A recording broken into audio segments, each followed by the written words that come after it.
going on, Jerome's? So Andrew Van Ginkel and Jonathan Greenard last year came together, part of the greatest free agent class in Vikings franchise history, setting things on the edge, getting after things, combined for a fistful of sacks, a couple pick sixes, pressure all over the place. Greenard was third in the league in pressures, just havoc. 5'8" and 4'3".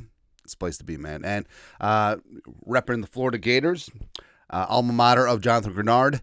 We won't talk about Van Ginkel's alma mater. It's okay. But they definitely set things up on the edge. Van Ginkel got a 1-year extension. Greenard's going to be in line for some more cash as well. But long story longer, Bleacher Report ranking the NFL's best pass rush duos entering the 2025 season. You think, okay, certainly top 5, maybe top 3, and they're not 3. Right? But they check in at number 4 overall with, I don't know. I feel like it's a little bit too low. We'll talk about who's ranked above them, but here's the write-up. Vikings surprised a lot of people how they played last season. Surprised everyone except for ourselves, right? Finishing the regular season 14-3, earning a playoff spot, when many expected them to have a down year. Just every single year, all the hatred. A big reason for this is they got significant contributions for players who weren't exactly household names. Oh, your household doesn't know who Jonathan Greenard is? Your household doesn't know ball. Seriously. While Greenard had success with the Houston Texans, they had no problem letting him leave in free agency during the 2024 offseason because basically it was a trade for Danielle Hunter.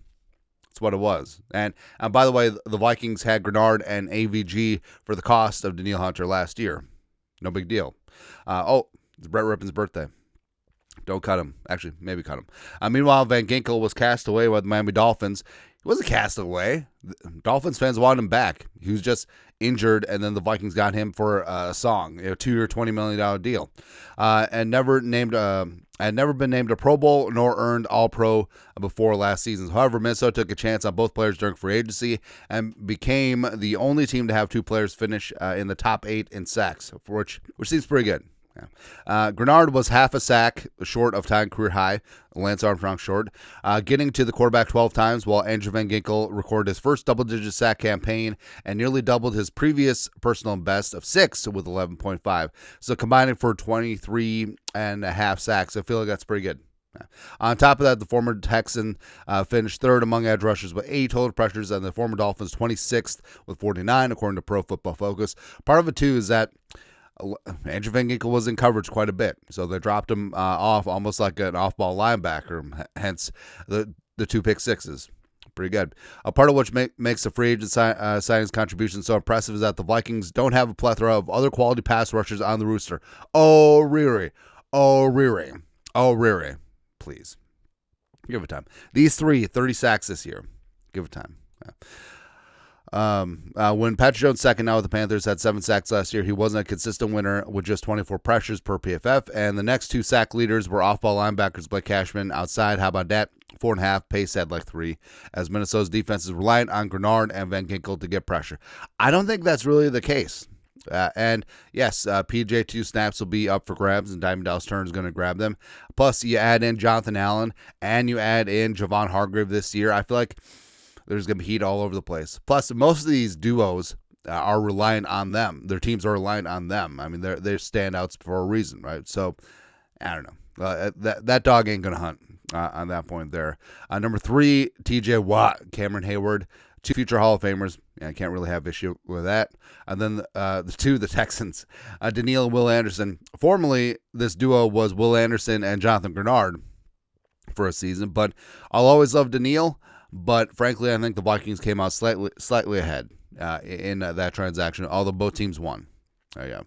And then lastly, Jonathan Cooper and Nick Bonito, a really sort of underrated and unsung. I mean, Cooper, a former Buckeye 7th-round pick, Nick Bonito coming from Oklahoma. They did some great things for that Broncos defense. Vance Joseph, Vance Refrigeration, doing some good things. One seems a little bit spicy. I don't know. Like, I feel like the top 4 is pretty nebulous. That could have gone in any order.